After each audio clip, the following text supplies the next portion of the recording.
بسم الله الرحمن الرحیم. خواهران عزیز شروع میکنیم در سوال و جواب. خواهر زینب شروع کنند. بسم الله.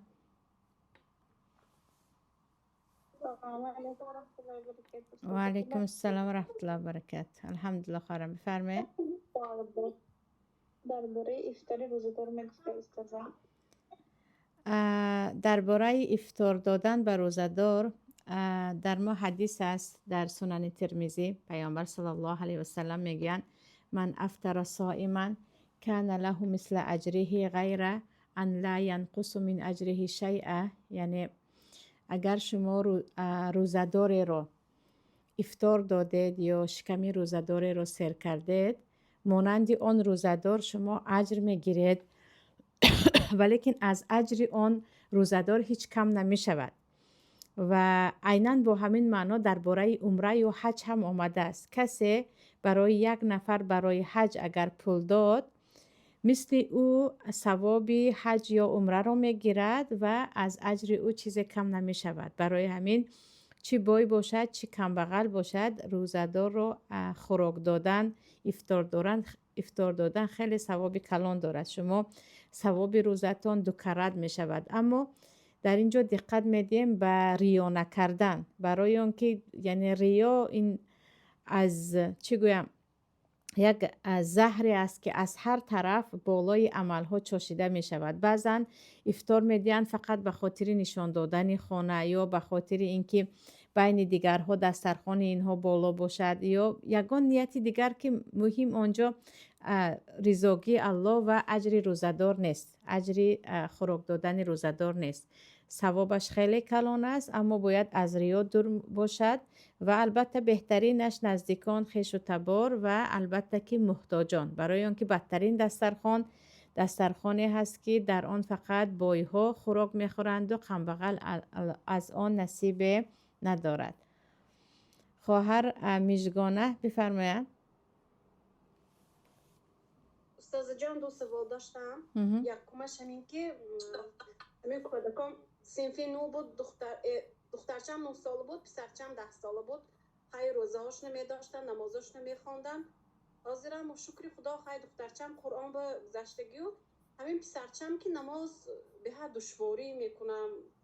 همین گویم که تبع مسلمان ده. چند ساله گفته؟ چند ساله گفته؟ اینها همین 9 سال بچه حاضر 10 سالگی شده زگیری. نه حاضر چند ساله؟ اونجا 17 ساله شد استاد جان. 17 ساله پسرچم میشه. 17 ساله خیلی کلان است دیگر. عیب است برای 17 ساله نمازش رو درست نخواندن. یعنی این یک کودک میدان است که من به شما یک توصیه کنم. این یک مرد کلان است، این آدمی کلان است. سوالش رو باید خودش مشکلیش رو پیدا کند که بعد دیگر کودک میدان نیستین. 9 ساله و 7 ساله میتوانیم به مادر بگوییم که این کار رو کن اون کار رو کن، اما 17 ساله یک مرد کلان است. در زمان پیامبر صلی الله علیه و سلم اسامه در قول راجع حتی 16 ساله بودند که پیامبر سرلشکر کرده بودند بر ضد لشکر روم، اروپای امروزه که در آنجا بزرگترین کشور یا گفتیم قوی ترین کشور بود. این یک مرد بزرگ است. البته این یک کودک نیست که به این شما این رو کن آن رو کن گوید. همراهش یگانه چیزی که میگویم همچون یک انسانی بزرگ قطعیش صحبت کنید، نصیحتش کنید که الان یعنی خیلی در خطر است، نامه اعمال او گشوده شده است و از حاضر اگر به نمازش به اهمیتی کرد دیگر هر روز به او گناه نوشته می شود. نه شما کمک کرده می توانید نه نمازهای خردسالیش. یعنی یعنی یک مرد کلان چه خیلی گفته استادم کاری میکردگیتان نصیحت کردن، نصیحتی مادرانه به زورگویی و به تهدید، و البته باید اطرافش با همنشینان خوب، کسایی که اهل نمازند رفت آمد کند و دوستانش خوب باشند. یعنی با یک جماعت پیوستش کنید که آنها اهل نمازند. اما خیلی که گفتم مرد کلان که هست و این نصیحت هایی که به آن کودکان میکنیم کرده نمیتوانه. انشالله. استاد جان دویم سوالم همین که مثال خیلی ما شکر خدا مثال از قرآن میخوانیم، انا پدر و مادر ما مثال سوره های نمازنده خطا میگونده، مثال همین بکوی حرفی هی، مثال حرفی ول، اینهای مثال تلفظاشون خطا مثال. خواهرم آدمای پیران سالند، سین سالشان بالا است. آنها دیگر خداوند گذارد الله قبول کند از آنها. به قدر توان حرکت کنید، اصلاح کنید. اما بعضی ها تو سین و 80 رفتگیان، آنها رو اصلاح کردن خیلی مشکل. دیگر به حالشان میموند که با همین خطاگیشان باشد هم نمازشان رو خوانند، از نماز و از ثواب نمانند. بقیه رحمت الله وسیع است. ولیکن به همین حال برای گرفتار نشدن پیامبر ببخشید حضرت عمر خلیفه پیامبر صلی الله علیه و سلم میگن تعلموا قبل ان تسودوا. پیش از پیر شدن، رئیس و سردار شدن شما آموزید، یعنی بی سواد بزرگ نشوید.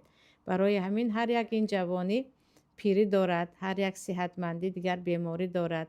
حداقل یک مسلمان قرآن پروردگارش را درست خواندن را یاد گیرد، در داخل قرآن چی است از آن با خبر باشد که بعد از پیر شدن دیگر مردم نگویند که این یک پیر بی سواد است، دیگر این را اصلاح کرده نمی شود. یعنی خیلی روزهای خطرناک در پیش است و ما با خود آواره هستیم، بی خبر هستیم که این لحظه هایی که الان در ما هست، چشم بینا، گوش شنوا، عقلی که می تواند به خود بگیرد، یک مدت کوتاه است. پس از مدت کلا از ما می رود و دیگر ما پیش الله بهانه کرده نمی توانیم که نتوانستم و بیمار بودم. برای آن که روزهایی که صحت بودیم خیلی فراوان الله به ما داد. مشکل این است که ما آن را استفاده نکردیم و از آن هم بدتر مشکل دیگر این است که بعضی جوان ها میگن کمی پیرتر شویم. بیخبرن که پیری مثل جوانی نیست، مثل جوانی بردم و با قوت و کامل نیستی که تو توانی آرزوهای امروزت رو فردا برآورده کنی.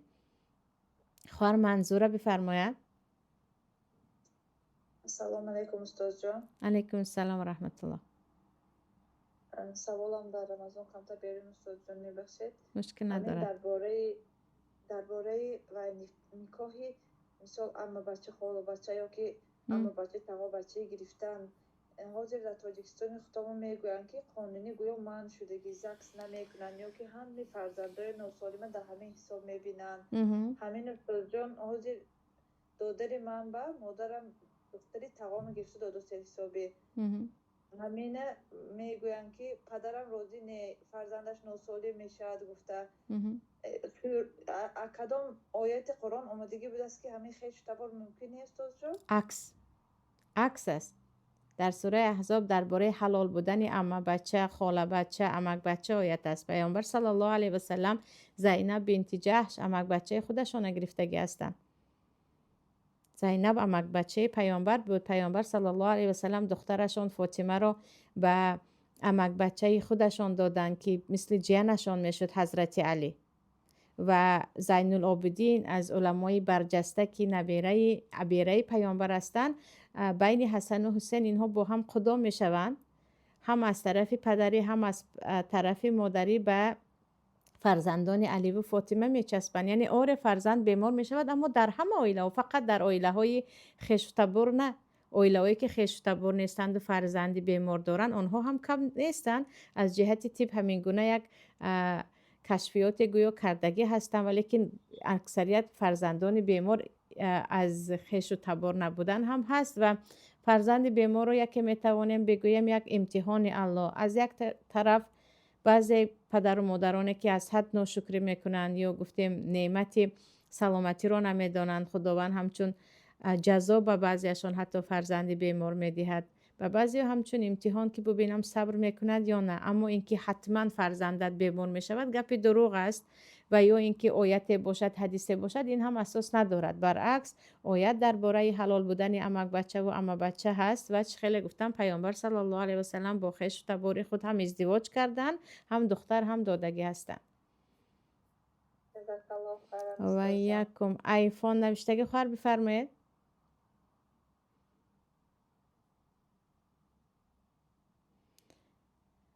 عایشه شما بفرمایید. عایشه با انگلیسی نوشتگی. سلام علیکم و رحمت الله و برکاته. استاد جان علیکم السلام. هم بفرمایید. استاد جان دو سوال داشتم. سوال یکم همه که سوال یک خواهرای میگه که مثال پدرش وقتی بود باغ داشتن همون باغش زکات میداد.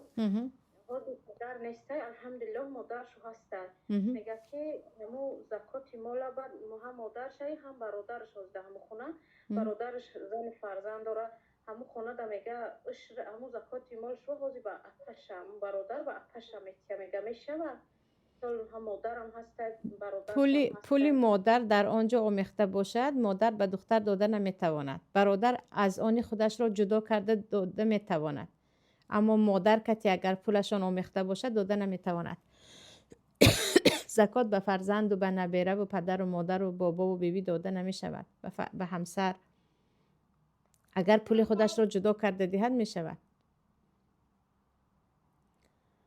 خیلی همون اشری هم میوه را مثال میوه را هم اینا نمی خلاره اشری میوه باشد خمسی میوه باشد اشری میوه هم زکات است آن را هم اگر با مادر آمیخته باشد داده نمی شود به فرزند از آن از میوه دیگر تیان بگذارین را با یگان خنبقلی دیگر دهند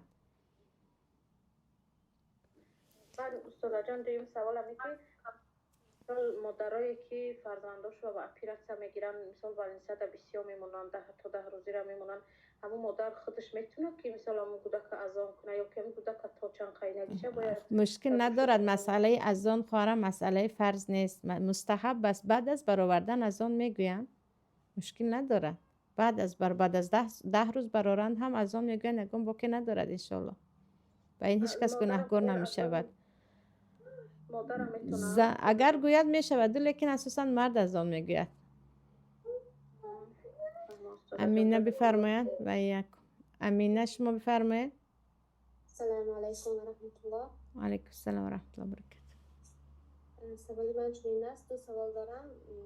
یعنی یک زن 10 روز عادتی ماهانه میبیند، 3 روز اول یعنی کمتر، 3 روز مابین یعنی به شدت و 3 روز آخر یعنی کمتر. در این حالت باید چیکار کنیم؟ همش حیض است، همش حیض حساب میکند.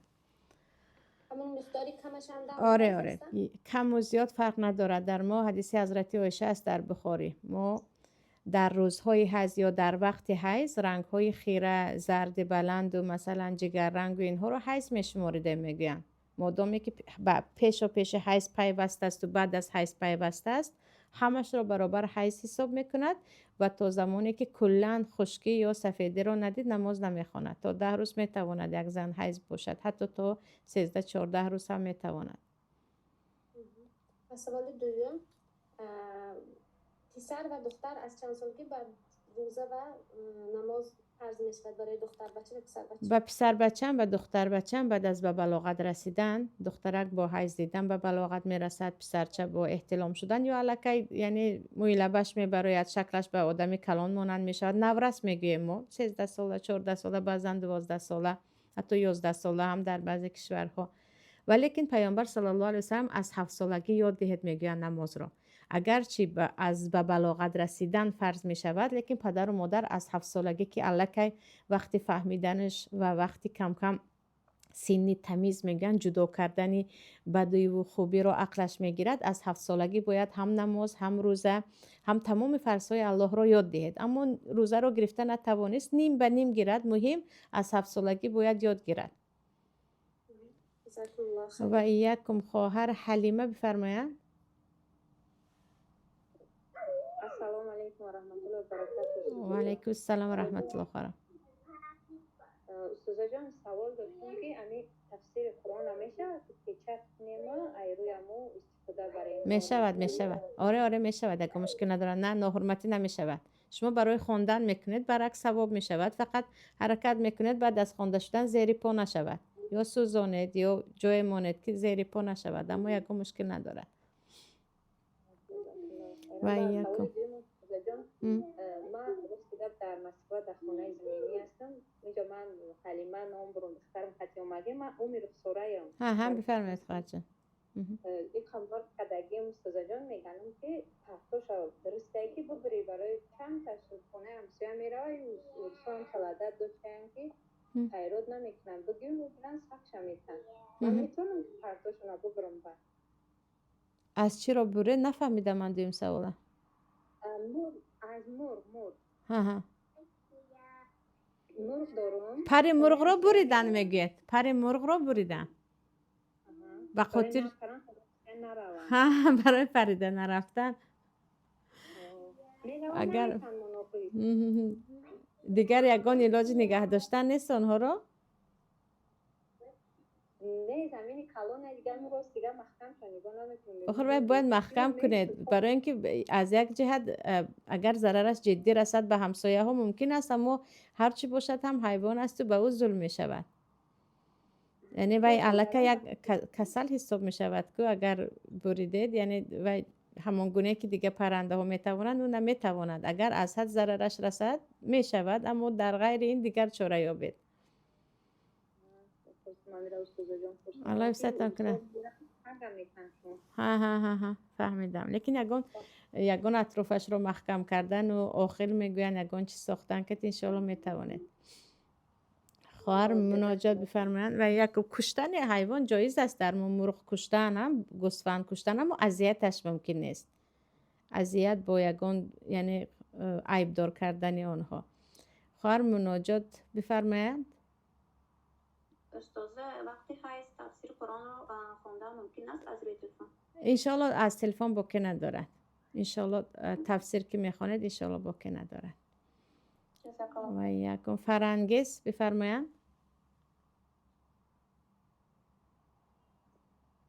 السلام علیکم و رحمت الله و برکاته. معلم جان من. و علیکم السلام و رحمت الله. شما بفرمایید.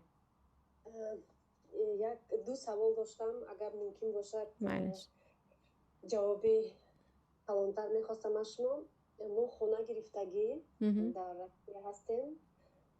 من همون وقت نمیفهمیدم این ریبو حساب میشد. شما چند بار گوش کردم و دیگر شیخ های عرب هم همه خیلی گفتن که ما در گناه کلان هستیم و من از شوهرم بیرون پولی فرزندم پسابی که دولت میتید من جمع میکردم و حاضر همین مبلغ همین خیلی شده است که من میتونم رفته به بانک سپارم. وقتی که من به شوهرم همین گپ تفسیر کردم گفتم که رویم همین پول همین قرض ما محکم میکند رفته محکم کنیم.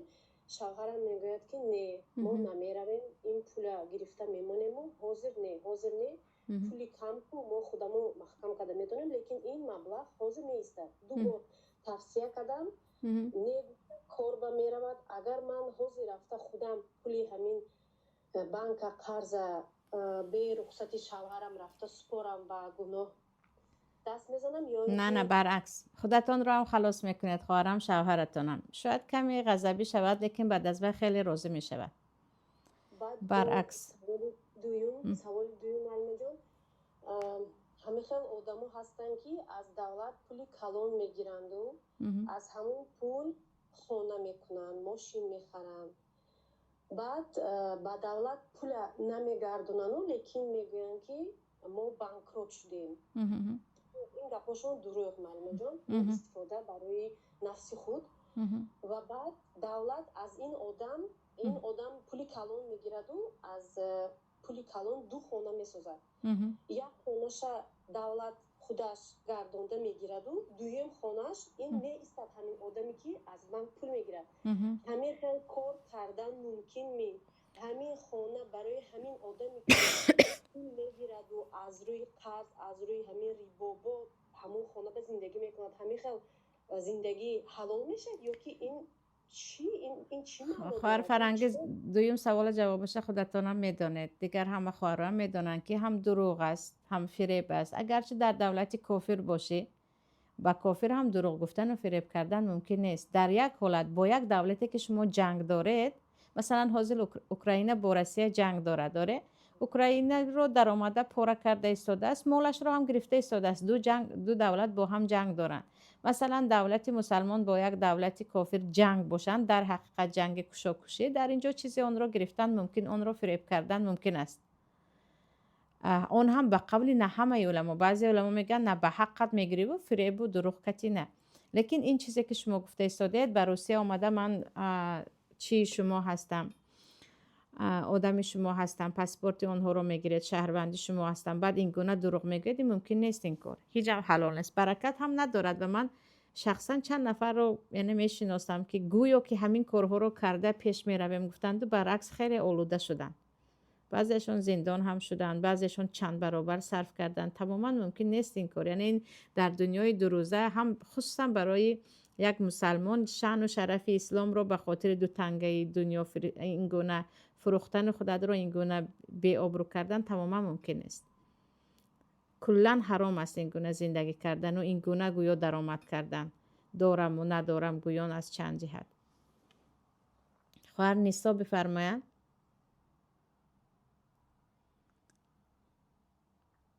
السلام علیکم و رحمت الله و برکاته. علیکم السلام و رحمت الله. استاد جان انشاءالله خوب هستی؟ الحمدلله بفرمایید. سوال یک خواهر چند بار است که میدهم، من به شما نمیدهم و میگویم چند قاره رو گوش کردم، حرفایی که رو با او میخونیم با آ میخونم، برای چی میخونم؟ نمیدونم کدام قاره رو گوش کرده خواهر جان. رو وقتی که الف کتی آید بعد را یا قاف با الف آید بعد قا میگویند. اگر فتحه کتی آید را، نه آی او نه ای ا میخوانند. ام عبدالرحمن بفرمایند.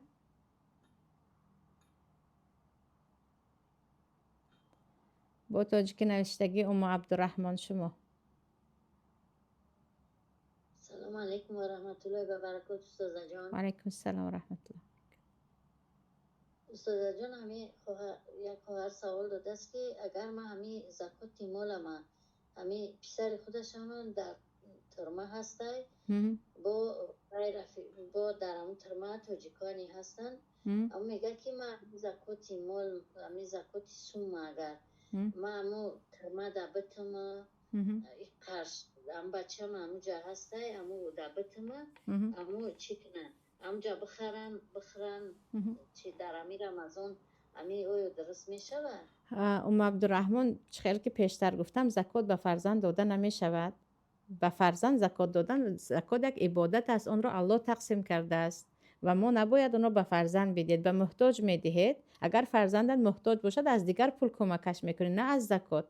و در همین مسئله زکات من نمیدونم تا چه اندازه اینقدر یا به رزاقی الله باور ندارن یا در این مسئله که از شاخه های ایمان است اینقدر ضعیفیم که اکثریت سوال همین گونه می آید، یا به فرزند دادنی هستن یا به پدر و مادر، یا کاری کرده به کلین میدین که باز فرزندشون قطع کلین میخورد. همین گونه مادامی که میدون به خاطر فرزند داده استادن، الله از نیتشون باخبر است و زکات حساب نمی شود، مگر اینکه بگوین که به فرزندشون این زکات همین پول سوم رو بگیر و به اطرافیانت تقسیم کن، نه اینکه خوراک خرید و همه خورید.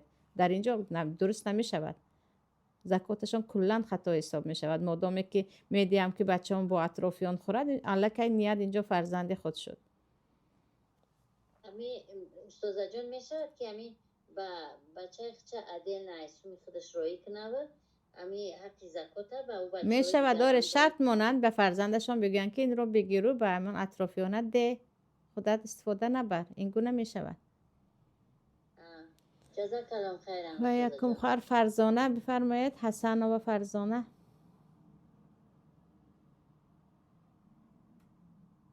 السلام علیکم و رحمت الله و برکاته. علیکم السلام و رحمت الله و برکاته. استاد جان من نماز بامداد میگم که وقتی که میگن یا خیلی آدم‌ها که وقتی که دیرتر بیدار شدی ممکنه که اول سنت بخونی، اول فرض بخونی بعد سنت همین درست باشه. با قضا شوی نزدیک باشد حتما فرض رو میخونید. میدونید که اگر سنت خوانید قضا میشود حتما اول فرض رو میخونید. ام سارا بفرمایید. السلام علیکم و رحمت الله و برکاته. و علیکم السلام و رحمت الله و برکاته. این سوال من از تاجیکستان دادگی است. یک خواهر میگن که در سکسیه زندگی میکنیم، همین مقصد که گهواره برای همین گهواره را مثل شکستن یا که مثل سوزاندن ممکنه؟ فرزندو کلان شدگی مقصد گهواره یک تخت خوبی است که از چوب ساخته شده است و یگان مقدسات ندارد. خواهند شکنند، خواهند سوزانند، خواهند به کسی دیگر استفاده برد. از حد کهنه شده باشد چیکار میکنید آن را؟ گهواره یگان مقدسات ندارد یا گفتم یگان چیزی نیست که آن را اگر سوزاندی و شکستی گناهگار شوی. خرافات است که گهواره را حتما یک طرف گرفته میمانند چند صد سال که گویا که گناه دارد ویران کردن. یا لباسای کودک، بعضی لباسای کودک نوزاد تماما به یگان کس داده نمی شود، استفاده هم کرده نمی شود، از حد داغ می شود، کهنه می شود، گران می پرتاید یا پال پاک می کنید، یگان مشکلی به این گناهگار نمی شود. چیز مقدسات خودش ندارد. خواهر سارا بفرمایند. آره سوزاندن ممکن است اگر کلا استفاده بری نشود. سارا نوشتگی خواهر شما بفرمایید. و یکم السلام علیکم و رحمت الله. ما گوش شما هم بفرمایید. زده سوال داشتم. یکم سوال قدم شوهرم خونه ده باشه ما نماز مانه جماعت میخونیم. ما پشتی او ای همه سوره خونیش ده بسیار چیه ده ایمینه الحمده خطا میکنه. ای بعد تیز میخونه. مثال من اگر خودم توقع نماز ما بخونم سجده ده بسیار دوام میکنم. او کتی شوهرم بخونم او تیز میخی سلام میکنه بعدم دوشا میکنه میخیزه. همیخی درسته کتی شوهرم بخونم درشی ایلی که جدا خودم بخونم. مادامی که میگوید رایان آمد ببخشید خواهرم. مادامی که میگوید وقتی قطعی میخونم من خشوع کرده نمیتوانم. خشوع در بعضی از قولها از فرضهای نماز است، یعنی آرامی. اگر گفتید من با آرامی با اون نماز خوانده نمیتوانم، در اینجا تنها بخوانید. اما گفتید نه فقط به خاطر اینقدر زیاد در سجده نایستادنش جماعت ثوابش کلان است، 27 درجه زیاد چی میگیرید؟ اجر میگیرید. برای خطاگیاش خطاگی‌ها جدی باشند اگر که معنای قرآن را دیگه کنند تماما قطعش نماز نخوانید. اما خطاگی‌های عادی که اون یعنی در هم شدنش ممکن حرفی هی بعضی کمی باریک کمی قفص اینجا باقی نداره. دیم سوالم همین باشه که توجیکی قطعی نمیدونم چی میگم. مشکل نداره میفهمم انشالله. صبحینی ربیانکای کودکم 5 ساله گپ نمیزنه. نه اکرام خیلی چنین کدست نه слова پیدا شدگی. نه کیم بعدی عمره رفتن آمدن 3 سوره ازیاد کرده. الحمدلله گپ نمیزنه. فاتحه ناس آیات الکرسی ازیاد میدونه. به آخر خطا. آخه چی توصیه می‌کنید؟ قرآن ازیاد کند خیر به بعضی کودکایی که زبانشان مشکل دارد با قرآن زیاد گوش کردن زبانشان خوب شده می رود. در این وقت دیدید که با قرآن رفته ایستاده است کم کم زیاد گوش کنانید. گوش کرده ازیاد میکند. الله شفاش بدهد ان شاء الله. سوره که ازیاد کرده است زبانش هم خوب می شود باذن الله. و یکم رابیه بفرمایند.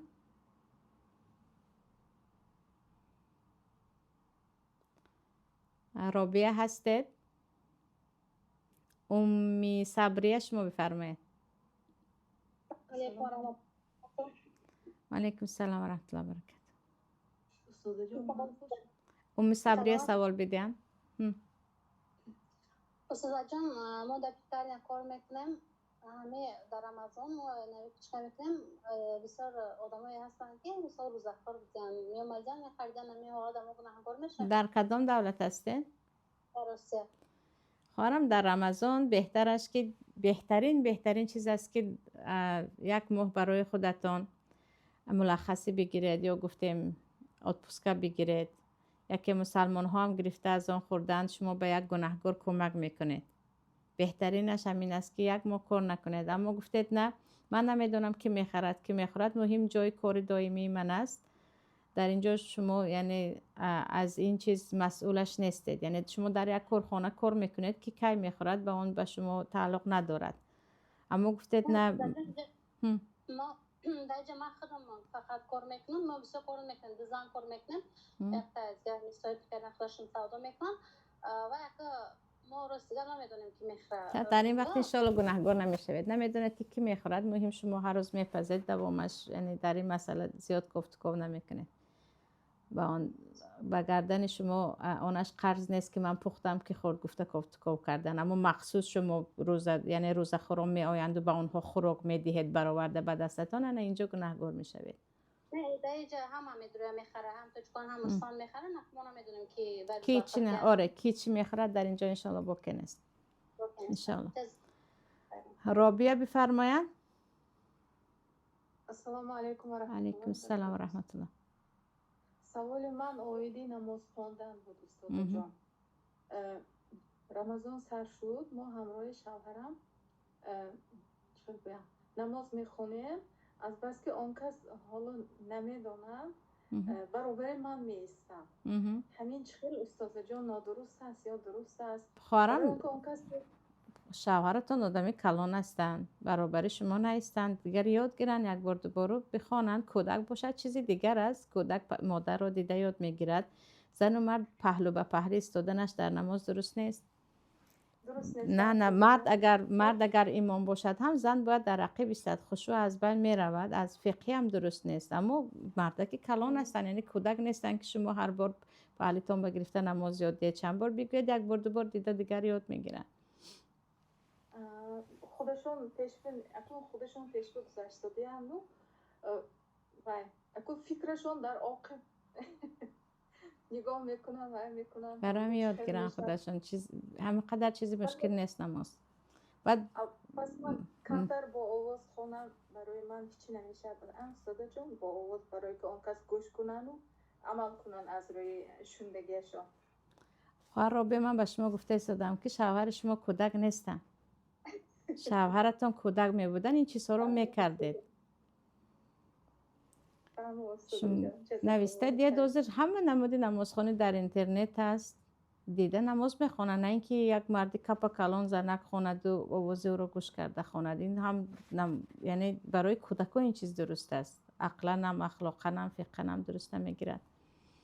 و مسئولیت نماز خواهر رابعه هر کس از نماز خودش پرسیده می شود. هر کس، هر مسلمان برای نمازش خودش باید دقت دهد، خودش باید جدی باشد، کوشش کند. برای اون که نه من نه کسی دیگر، انسان به فرزندش هم حتی در این مسئله کمک کرده نمیتواند. نماز است که تو راحت را یا برای نجات یافتن یا برای کلن از دست دادن تمام نعمت ها هم در دنیا و هم در آخرت پیدا میکنی. هر یک مرد، هر یک زن، هر یک فرزند باید بداند که نماز را برای کی، برای چرا خوانده ایستاده است. مروه بفرمایید. السلام علیکم و رحمت الله و برکاته. و علیکم السلام و رحمت الله و برکاته. استاد جان دو تا سوالم بود. یک تا که شخص در حالت حیض است، سفر عمره دارد، قریب به همین قریب پاکستانش نزدیک است لیکن نشده شاید یک روز دو روز ماندگی، باید چیکار کنه؟ یا که قریب وقتی آمدن شود باید چیکار کنه؟ بو نیت کتی می درآید به مکه، نیتی عمره کتی می رود، انتظار می شود در مهمانخانه، همون نیتش کتی و هر چیزی که برای آدمی در احرام بوده حرام است، مانند عطر زدن، هم خوابگی کردن، چیز دیگر، و او حرام می شود. بعد از اینکه از حیض پاک شد، از داخل همون مهمانخانه شروع می کند به عمره کردن، با همون نیتی عمره می رود. همون جایی که یعنی وقتی که همه احرام می بندند و لبیک اللهم عمرتن می گوید، او هم لبیک اللهم عمرتن گفته نیت رو می گیرد، ولیکن مثل دیگرها راست به حرم نمی درآید. او انتظار می شود تا پاک شدن، با همون نیت می ایستد. استاد جان وقتی آمدن اگر شد طواف ودا نه، اگر مادامی که رفت و الکی عمره کرد، طواف ودا برایش فرض نمی شود. انشالله بکن نیست، برگشته می تواند، مادامی که حیض است عذر دارد. سوال دیگرم در یک خانه با پشتوانم یک جای زندگی میکنم، اون کس قرآن بسیار خطا میکنن، قریب که بیام که همه مخرجشون تمام قاعده های اجرا نمیکنن. چند مرتبه گفتم که من خوندنتون رو بینم کم کم اصلاح کنم، گفته شاید از سببی که شرم میتونن از من یا که نمیدونم از چه سبب باشد که نمیگن که اومده من بینیده. هر باری که هم روم خونده ایستادم که به حد خطا من در اینجا گناهگار نمیشوید. شما مسئول نیستید برای سعی کردن. شما گفتید آنها هم نخواستن، به این شما گناهگار نمیشوید. تمام جزاک الله خیر. و ایاکم. خواهر امی محمد با عربی نوشتگی بفرمایید.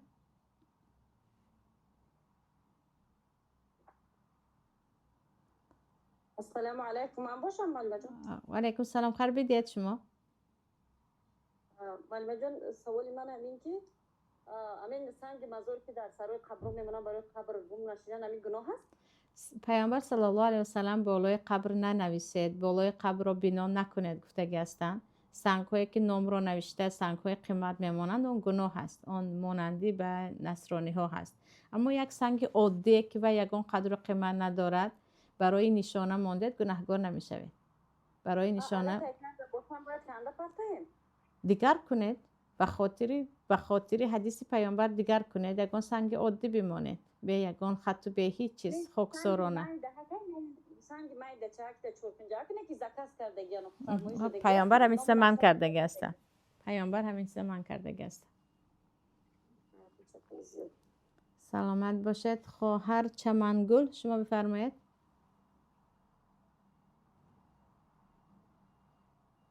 جان بخشش. السلام علیکم و رحمت الله و برکاته. علیکم السلام و رحمت الله. اسپید نکردم جان بخشش میکروفون تا کشادر باش دیر شد. هم بیدید سوالتانه. استاد جان درباره نماز بود، نماز زن. اکنون زنها اگر خواننده باشیم و پای لوچ خوانیم اگر نماز ما جایز باشد استاد جان؟ درباره پای لوچ نمیدونم یگان 50 بار یا 100 بار باشد جواب داده استادم همین سوال به. بالای پایتان پوشیدگی باید باشد. بالای پایتان پوشیدگی فتوا هست در مذهب حنفی، ولیکن به حدیث نگاه کنیم یا به قول جمهور علما نگاه کنیم پایان پا و تگش بالایش پوشیدگی باشد. بله استاد جان جزاکم الله خیرا. و یکم خواهر چمنگل بفرمایید. السلام علیکم و رحمت الله و برکاته. علیکم السلام و رحمت الله و برکاته. ان شاء الله في سوال لكم همین که در نازی رمضان یعنی شیطان ها بسته شدن. مقصد از همین چی هم که باشه یعنی همین مهده یک خیل وسوسه ها یا بگیم کیبر یا غرور یا فکرهای در سر میایه آدم از شبه دختن نه از آن جمله سوالی که حاضر دادنی مثال خودم با چه خیلی کنم به هر حال یعنی همین لحظه مو باشیم بودنی برای با نفس خودتان و در حدیث اساسا مرد شیاطین گفته آمدگی یعنی شیطان های کلان فرمان روایش اساسا زنجیر بند می شوند، یعنی با گفته خودمون گنرال هاش از حد کلان هاش، ولیکن بعضا از طرف نفس است، یعنی شیطان نیست چیزی پیش تو رو نمیگیرد به جز نفست که تو تربیه کرده نمیتوانی یا زوری کرده نمیتوانی. برابر شیطان اینجا وسوسه نفس هم است که اون هم ضررش کمتر از شیطان نیست. موضوع بنفس یعنی آره. که مدرم در قدم مقرمه دخنه برکل هست یعنی اساسی توافشون قدگیان بعد با این باره توافق کردن چون بار دعوت زدن دوام دادن نتونستن باید دوام بچین یعنی که دوام بدیم به خاطر بیماری برای پاشون درد کردن. آره خیر یگون چی میشد کلاسکه از چیزی دیگر است که خواهرم راه رفتن نتوانن از آنها استفاده برند، لیکن 7 مراتبه رو باید پوره کنن انشاءالله. و یکم خواهر مسلمه بفرمایید.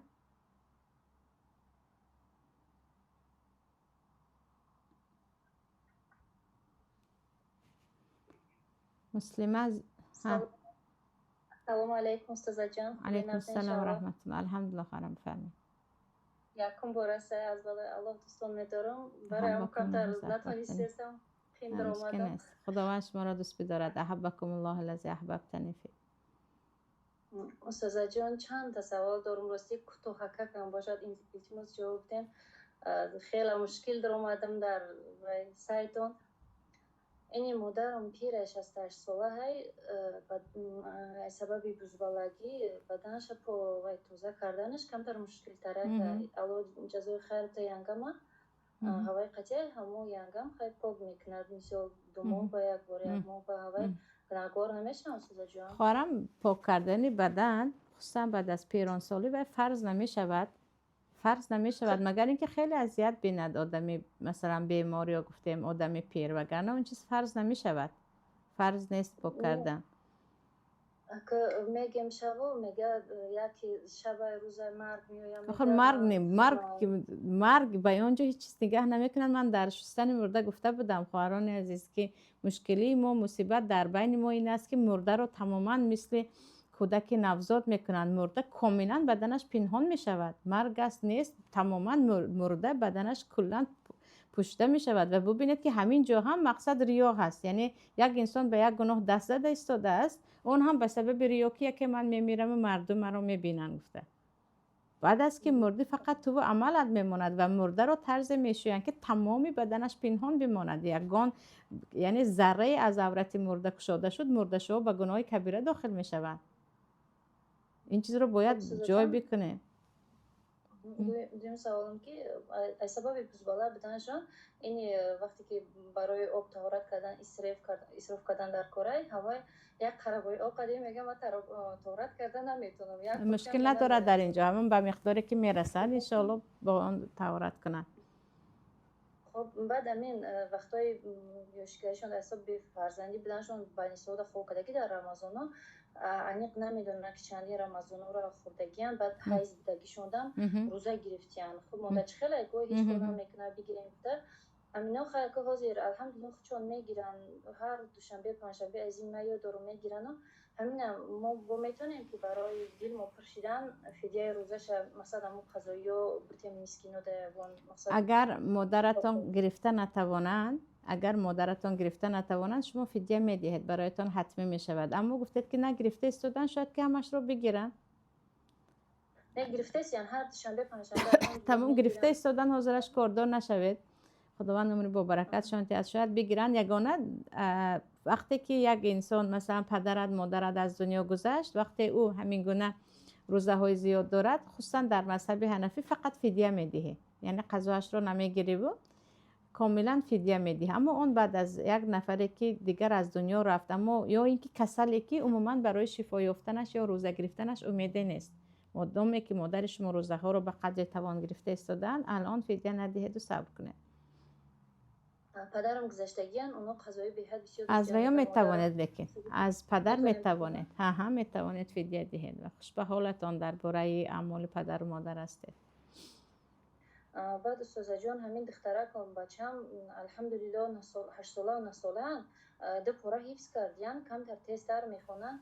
این بچه‌م کمتر سست شده از روزای روز همین اگر تیز بخونن کمتر مد و اینا را نمیکشن و نه که تیز میخونن هم حفظشون هم خوشرو میخونن. اگر که اوستا بخونن مد و مد را اگر بکشن پرفوت میکنن. همین حالت ده اینا وقتی که تیز میخونن اینجا هستن یک دو بچه‌ها میگن که اینا خطا میخونن وقتی تیز بخونن، نه که اینا همه قاعده‌اش قطعی میخونن تجویده، فقط همینجا تیز میخونن. میگن نمیتونیم اوستا بخونیم و پرفوت میکنیم. میگن همینجا همه حالا من چیکارم همین کودک قطعی خواهرم در اینجا کم کم بدهند، کم کم به شما سپرند. بگذار 4 قطار سپرد لیکن خوش رو آرام بخوند. از کدام جهت کودک تیز میخوند؟ ما هم کودکای ما هم همین حالت به گرفتار هستند وقتی به خود باور ندارد.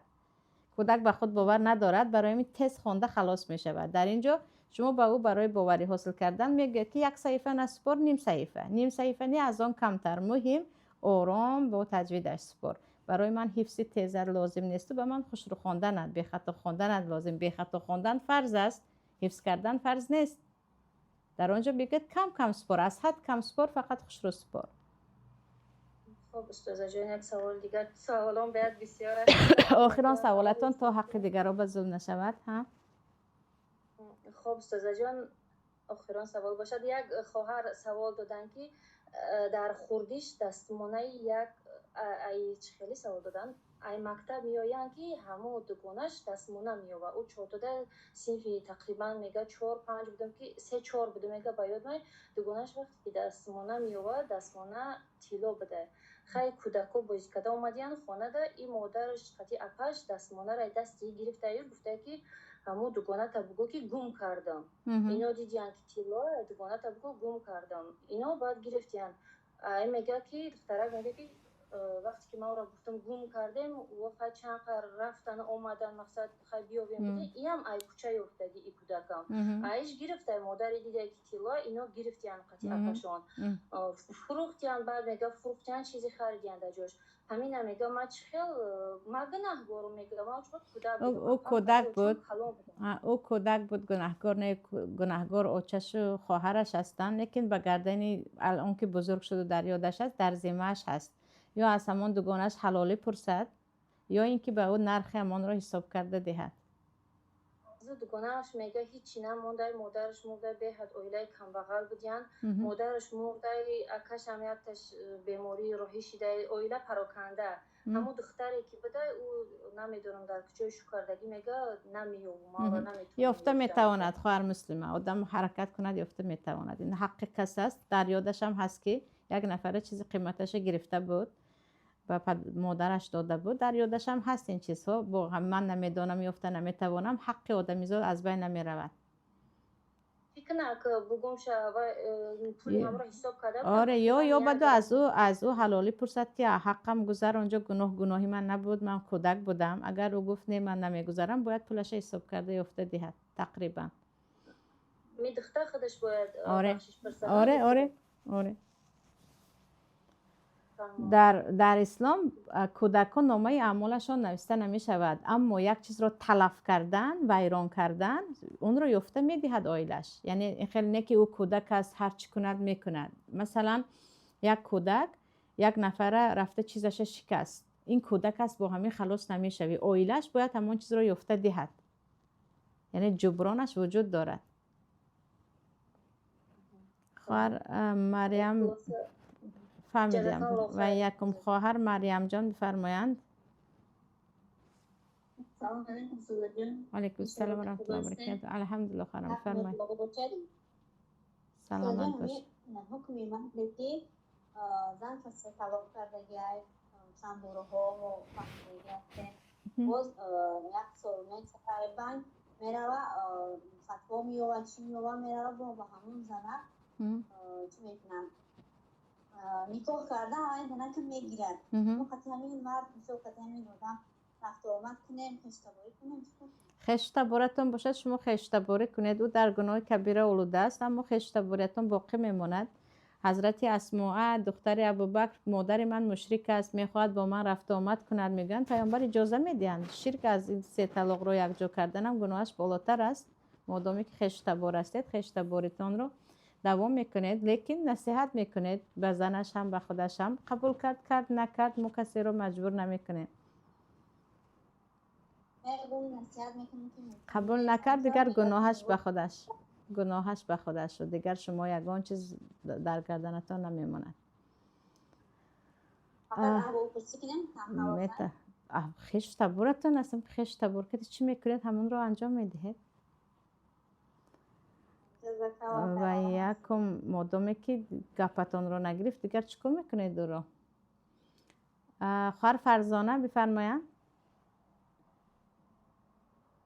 سلام علیکم و رحمت الله و برکاته علیکم السلام و رحمت الله الحمدلله خواهرم بفرمایید مهم باره که رمضان مبارک باشد الله عبادت ها رو به درگاهش قبول گرداند آمین یکم سوال این که آیا کارگر به خاطر مشقت میتواند تراویح نخواند یا روزه نگیرد؟ چند دقیقه برای کارگر نه من فهمیدم اینجا رایانه مایده چه داریم زود آمده استاده است تموم کرد یا نکرد مادرم گفته فرزانه خواهر جان درباره آدمی کارگر روزه و نماز از کارگر ساقط نمی شود آدمی کارگر به خاطر اگر نمازش به خاطر روزهش کار رو ترک کرد برعکس به او برکت می شود الله میگه لا تلهیکم اموالکم ولا اولادکم عن ذکر الله نباید مال شما یعنی درآمد شما کار شما نباید فرزندان شما رو از ذکر الله پیش روحتان رو بگیرد و کسی که با این و من یفعل ذلک فاولئک هم الخاسرون کسی که به این چیز مشغول می شوند به خاطر فرزند و به خاطر مال دنیا هر کسی که نماز رو ترک میکند روزه رو یا هر عبادت الله رو آنها رو الله میگه خاسر هستند خاسر یعنی همه چیز رو از دست دادن اونها نابود شدگان میباشند یعنی کسایی که من کار میکنن گفته روزه نمیگیرند و کارشان هیچ برکت ندارد یا من کار میکنن گفته نماز نمیخوانند برعکس هر کسی که به خاطر عبادت الله به خاطر نماز و به خاطر روزهش میگوید من به خاطر عبادت هم از کار خود رو کمی دور میکنن، برعکس میبیند که چقدر الله به او برکت میدهد. سوال دیگرتان فرزانه؟ جزاکتون خیر. بچه های 12-13 ساله مکتب میرن، وقتی پیشین درسشون نماز قضا میشد، گناهکار میشن یا بچه که کلانن خواهرم، برای همین حرکت کنید در این وقت یک راه یا بندو نماز در مکتب در یکون یعنی نیم متر جا نمازشون خوانن، اما گفتید ایلاج نه تماما در اینجا مجبور میشون اومده با عصر یک جا کرده خوانن و خانه آمده پیشین رو میخوانند و بعدا عصر میخوانند.